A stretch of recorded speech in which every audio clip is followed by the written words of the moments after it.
Welcome to This Week in Jump, number 14. I'm Turo. And I'm Ryan.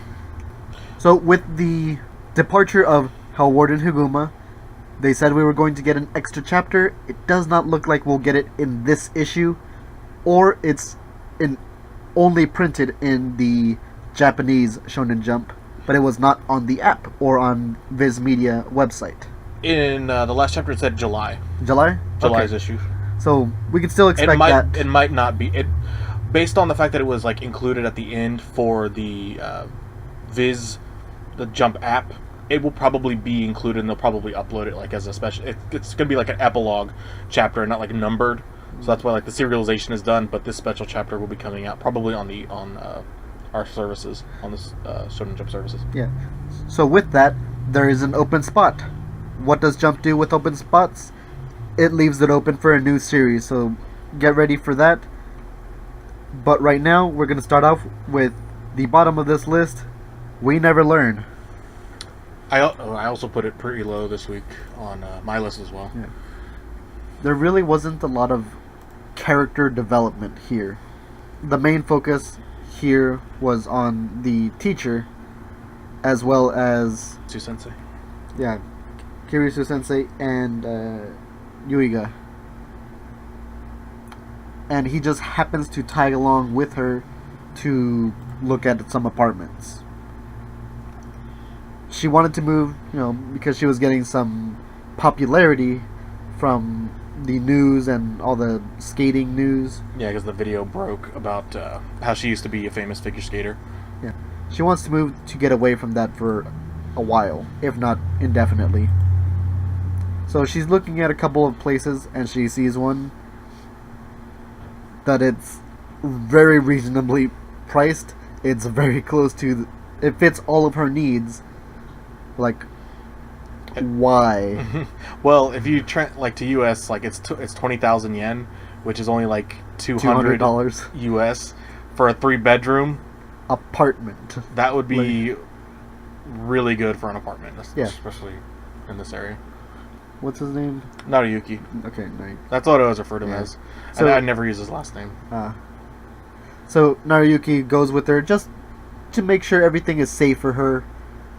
But also, I think his own curiosity, why is this so cheap? Mm-hmm. Because he is an efficient man. He tries to get stuff for cheap. Tries to get stuff for free. I can see why he'd be interested. Frugal. Yeah, frugal is the right word. I just happened to trip here, and someone caught me. Oh, thank you. That wasn't Sensei. Huh. Who pulled me from behind? Immediately starts panicking. Into this place is weird. They hear children playing above, but they're on the top floor. Sensei pulls off a painting that's on the wall to see if it's hiding any fault with the wall, like a crack or water damage. Mm-hmm.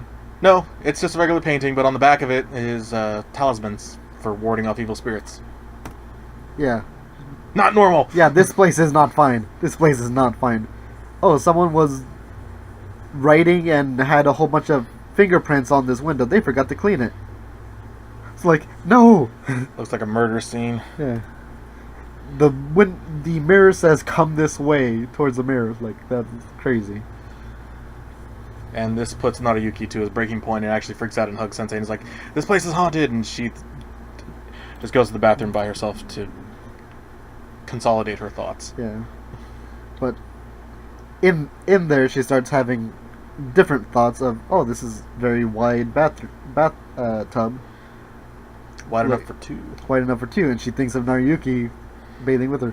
Where'd that come from? You're a teacher. It's been building to that. It a little bit, but come on. She has feelings for him. So Naruyuki starts wiping off the mirror to clean it. He drops the cloth that he's cleaning with and looks down below it, where you typically would have your cleaning supplies for the bathroom. Mm-hmm. And there's a small girl hiding under there with very big, large, creepy-looking eyes. Yeah, and a puppet. And he just comes in, nope. He literally noped out of that room. Yes, he did. No, not a word, nothing. Just, I'm gone. Yeah. So little girl confronts them and like, oh, it's whatever. She's just here playing. But she comes up to them very creepily and talks to them in an awkward manner, and then afterwards she lets on that, oh, I'm just the girl from next door. I just like playing here. And it's like, I've been the one doing all these weird things. Like, trying to explain it with logic. And Sensei originally says, sure, I'll take it. It's close to the station and it's quiet, so she loves it. And she doesn't care about the little girl next door. Yeah. That breaks in. It's like, no one's lived there for 15 years. For 15 years. They did have a girl. They did have a girl who was very ill. She gets the contract, puts the pen down, so, you know what? Never mind, I don't need the apartment after all. And literally, the realtor's so disheartened. And the little girl is just there's like, oh. Hope they come back. Yeah. Is she real? Is she not real? Are we getting supernatural stuff now in We Never Learn? We Never Learn? Like, no, I think she was real. Either that or it was just a one-off. But still, there's no character development here. You knew how these characters feel about each other, about certain scenarios, ghosts. You know, the teacher's very logical and like would never think anything like that. Mm-hmm. Naruyuki believes anything to a fault. Very naive. Like, of course, there really wasn't anything here for. Yeah, for it was just a nice little comedy segue chapter. It wasn't really even that funny either. I liked his nope. Okay. That was what I liked about it. I didn't put it very high on my list either. Like this was like literally this was like 14 on my list. It was like one above where you put it. Alrighty. So next up is Eat Cameo, Let's Loose. Wow. For you that's low. Yeah, because this is a direct continuation off of the cliffhanger last week, where we had a couple of people holding Yui's chains and saying, oh, there she is. She's finally in black form. And they reveal themselves as gangsters, as delinquents. Delinquents, probably. But they're from a specific clan. The Guard Corps of Yui in Black is what they refer to themselves as. Yeah. And they are members number 1 and number 2. Yeah, because they probably only have I'm probably going to say the only ones in that. Yeah. So these are very quickly, they're not villains. They are literally just fangirls. Yeah. Quite literally. Yeah. Like one of them has a fan that just says Yui on it. And it's black. There you go.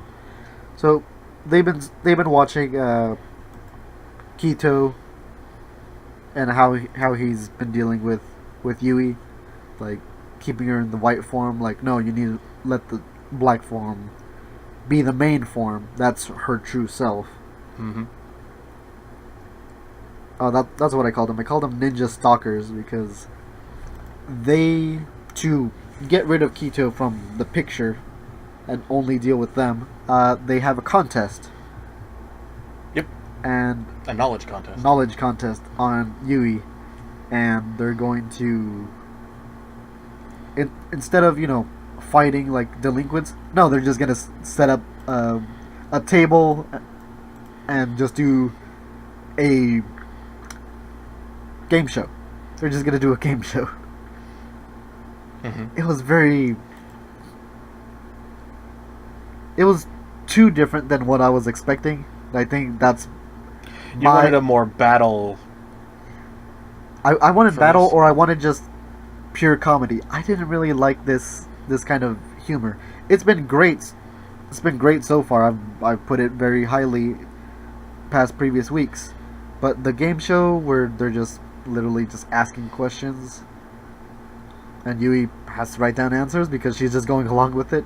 Oh, and she's transformed into white Yui because now Abby had a chance to actually put the chain on her. Yeah, Which, she by went the way, to- she she came went back to- India. India to get these. Like, Well, we also that was this morning. we do confirm that they were the ones that actually stole the chains. Yes, So they another, have like, extra tidbit. ones. And the delinquents' names, I can only assume her hair is either blonde or brown. Uh-huh. Garasha, and the other one is Maria. Mm. Maria is the dark-haired one, who was a ninja, and the other one was her background is in faith. Mm. Her parents, I guess, are religious or something like that. I also happen to like the joke about the 3 measurements, and then Kito being doesn't know what they meant. and he puts down her height, weight, and his shoe size, Yeah. and then they're like, "That's not what that means." Then he is like, "Wait, what?" Like, what do you mean? Like, it literally means bust, hips, and bust, waist, hips. Yeah. In that order. And he's like, what? Like, how am I supposed to know that? That's so intrusive. And Abby does confirm that the measurements they provided before for her was indeed accurate. Yeah. For you. Which they will not show you. Oh yeah, you gotta keep that a mystery. Yeah. But they're very sportsmanlike, so they give him another chance and another competition. And this time, Twister. Just the game of Twister. Yeah. Not copyrighted. I don't think Twister is copyrighted, is it? Maybe. It's not. It's copyrighted Friend Tornado, but it's literal Twister. And they have some motives for choosing Ulterior Twister, motives. for choosing this Garasha. and playing it with Yui, because even though this was including Kito, it was mainly not including him. Yeah, he was basically off doing his own moves Yeah. while trying not to fail. In which case the Garasha. Garasha was just All all over up Yui. on. Oh, which Yui. by the way, they pulled off the chain and she's back to Black Yui. Yeah, because that's the way they wanted her. They Mhm. prefer the black version. And they're just pressing up against each other, and Kito's literally by himself, just doing whatever. And they're hoping for some mistakes on Yui's part so that they can embrace and Get a little friendly. yeah. Also, I believe they also want to see the cute, weaker side of Black Yui. That's not the furious side. That's literally just The shy, awkward side. yeah of even Black Yui, because she does have it. And they try to get Kito out of the game entirely, and then he contorts his body to still stay in. Yeah. And they're like, how is that even possible? And it's because of the previous chapters where they reference how he actually has trained his body so much that he has like these lean muscles, and he's super flexible and is able to actually bend into a pretzel pretty much. Yeah. And Yui and Black eventually gets so frustrated at this game that she just kicks Garasha into the air and gets rid of her.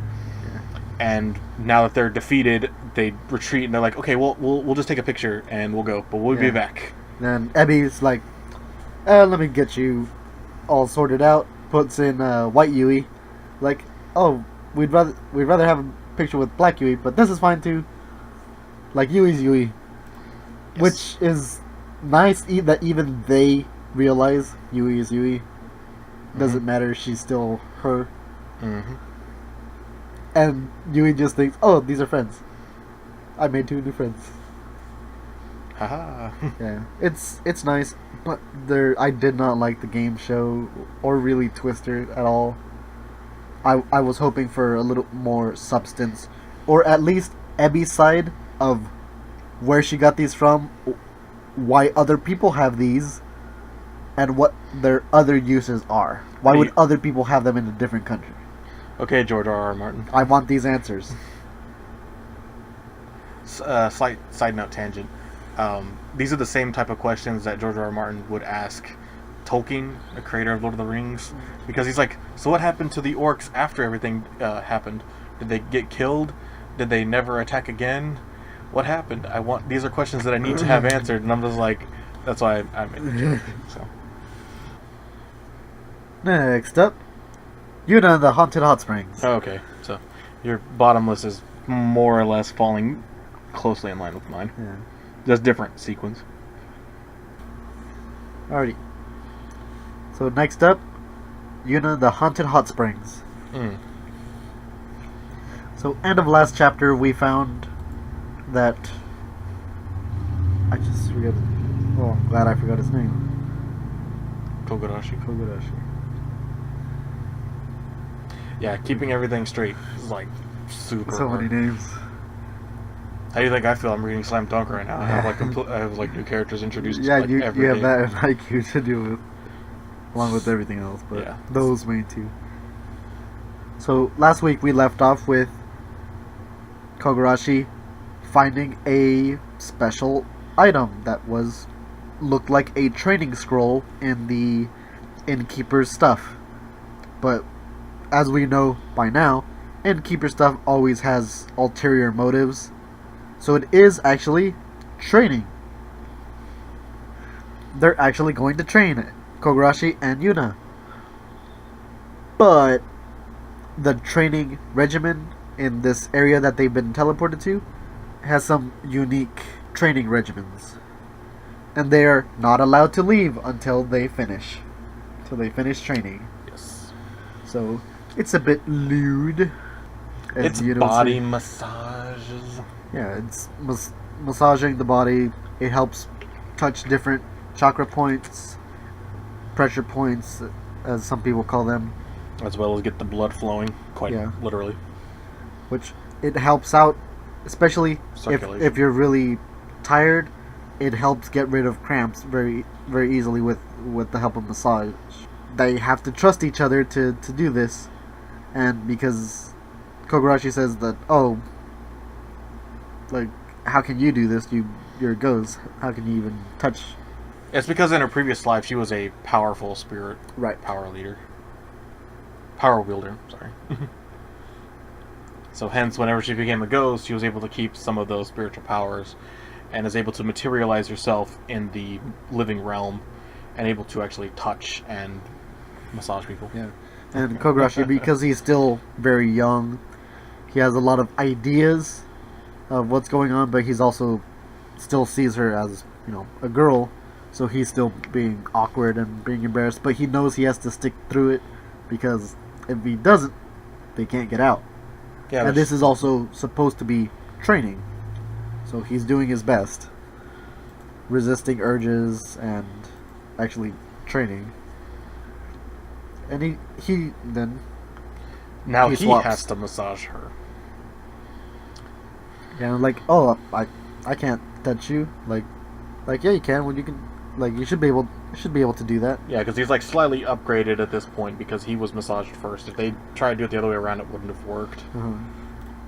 They try to introduce some logic. And while he's actually massaging her, as she turns over, he actually falls into her chest. Yeah. And lifting up her shirt, like uh-oh, like, I'm so sorry, like, no problem, just be careful, like, okay. He second guesses himself and is just like, how Yeah, can you trust me? he's thinking, like, oh, like, this happened, like, such a perverted action, even though it's a mistake, it happened. Some people would never forgive that and would be so embarrassed and, like, no. But she's bearing... That's what he thinks in his mind for most people, which is right in most cases, but she says, oh, it's okay, it was, just an accident. Like, it makes sense. Yuna's definitely grown up as well, because she used to just get embarrassed and fly away, or throw Kogurashi. Yeah, use her poltergeist Yeah. powers.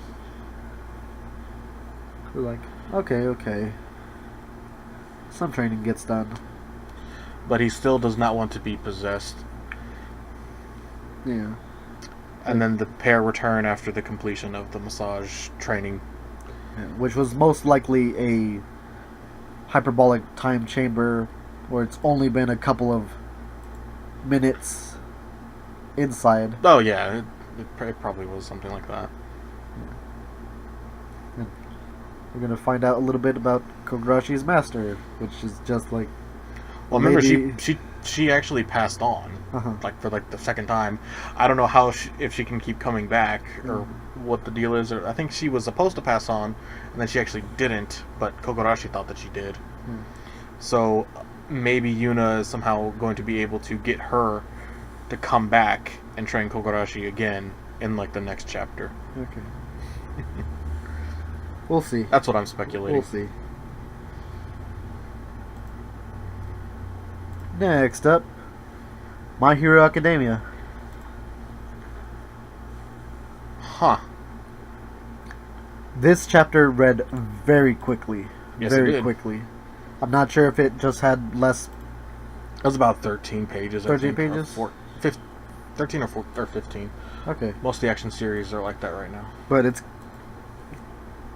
there's no skipping here. Directly from the previous chapter, this ice user is in his Eskimo jacket. Until I get another name for him, I'm just calling him Iceman. Iceman, okay. Like, oh, ice, okay.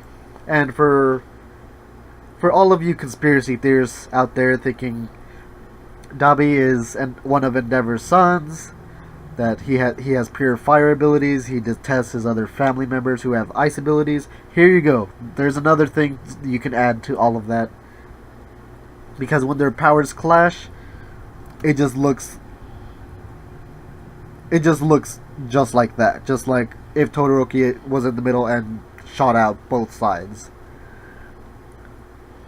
Do what you will with your conspiracy theories. I like the blue flames. It's fine. It's fine. I don't think it's true, but it's fine. Then we find out that this ice user is not creating ice, he's manipulating ice. He's giving it form, and he's able to manipulate it as he wishes. He also does not refer to it as a quirk, calls it a meta ability. Very in tune with the Liberation Army's terms, and very much their values. He didn't go to school. He lived and just practiced his quirk. Yeah. His meta ability. Yeah, it's like, oh, like you can't compare to my ice. Like He doesn't makes an matter. ice dragon. Yeah, it looks pretty cool. Yes. And I want that as a Yu-Gi-Oh! they're gonna fight. And then we get the clash from before. Yeah. And we see the magicians looks out, trying to be the strategist in this, looking left and right, looking for Spinner and Shigaraki, Toga, and Twice. Like, okay, that he's setting up to where just checking everyone up. I honestly forgot his name was his last name is Sako. Sako. Yeah, it's like Atsuhiro. It's like Sako. So, You can just call him the magic yeah. quirk guy. Twice finds Toga and has a small mental breakdown. He's having an internal argument with himself because he has the split personality. I don't think it's internal. I think he's saying it out loud. I think that's his Well, personality. I mean, an internal argument, but it's coming out externally. Yes. Like, oh, she's dead. No, she's not. Like, I'm freaking out. Like, I'm fine. Like, she's really cold. She's dead. Like, you're burning up. She's dead. No, she's not. She's covered in blood. It's not her blood. Like, just going back and forth, and he's crying because he has the closest relationship with Toga than anyone else. But he has a place where he can be. And he turns around and sees a bunch of people behind him, and They all look the same. Yeah. They are Twice. They are the human beneath the mask, and they look exactly like him. All identical. Yeah, Jin is his legal name. Yeah, like, how is this possible? You see the stitch marks, like, where maybe, like, a brain was extracted, and he's freaking out. He thought he had killed or all of the clones had died. That he was the last original left. Not even sure if he's not even sure if he is the original or not, but he knows he has the quirk. He is terrified at seeing these living specters. I almost kind of thought that maybe in his panic he felt like he accidentally used his quirk. That could happen. And he is attacked by them. But these actually aren't from himself, they're from Tomoyasu. Yeah. Using his meta ability to create puppets in a certain form out of inanimate objects. So these could have all been chairs. Yep. Now they're been anthropomorphized into people. Yeah. Especially, like, this is 100% to counter Twice and his mental state. Yeah. Because it causes him to break down even further. Yeah. Twice needs to be able to have a growth moment here, or else he is going to be captured. And the point of this is they're going to draft him into the Liberation Army. Mm-hmm. They're going to give him a place where he can be of use. Yep. To do the same thing that they did with Toga. Yeah. Or they wanted to do. But Toga's not in very much in line with the Liberation Army. Yeah. Twice might be. I hope not, because I actually like Twice as a character, even though he really doesn't use his quirk at all. Like, he's still physically capable. I want him to, like the other League of Villains, I want them to give Twice a quirk ability so that maybe he can do something about it. Next, we have Demon Slayer Kimetsu no Yaiba. You know, I was fine up until this point because I was starting to get used to some of the characters with Gyu and Tanjiro. This girl and this other Upper Moon, I'm like, I'm lost again. I don't know why they're relevant. They're from previous arcs. Yeah, I'm sure they are.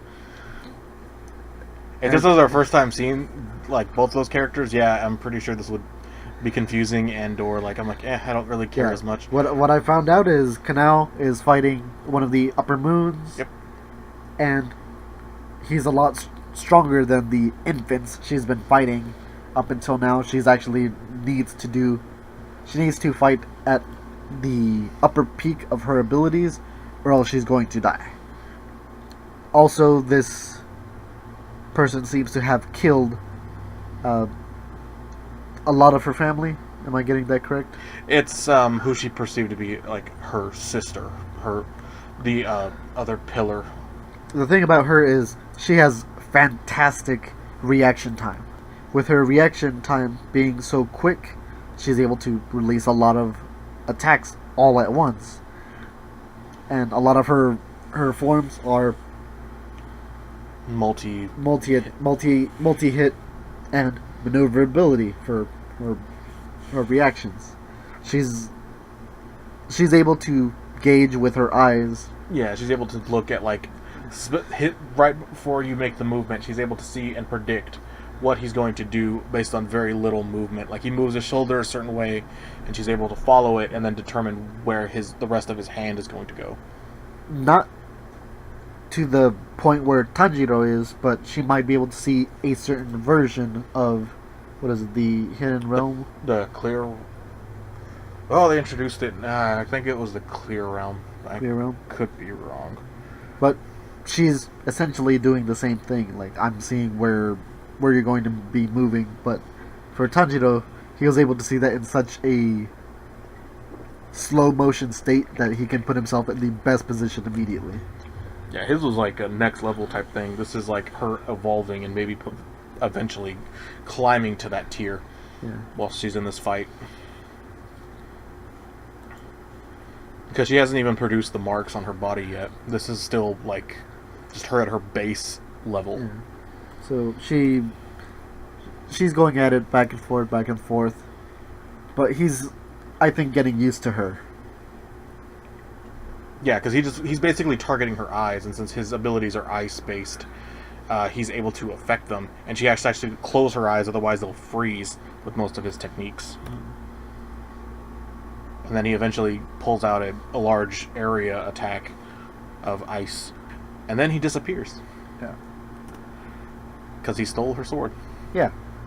When Toriko taught me this, when you're in such cold temperatures, do you really think you're going to have the reaction time and the strength that you normally would in your everyday to day? No, you're going to be slower, you're going to be weaker, just because of the cold. Nothing else. Yeah, because even at the beginning of the chapter, she mentions that, like, if it wasn't for her hate, like, it's burning in her, like, her body is hot. So as she loses that steam and that hate, her body is starting to cool down and succumb to the cold. Yeah. The Upper Moon takes her sword and just stabs it into the ground and says, come and take it, and starts unleashing more and more attacks at her. Yeah, a large scattering lotus. Like, she can't. She can see all of it, but she can't really do anything about it. Then we see a crack. Yeah.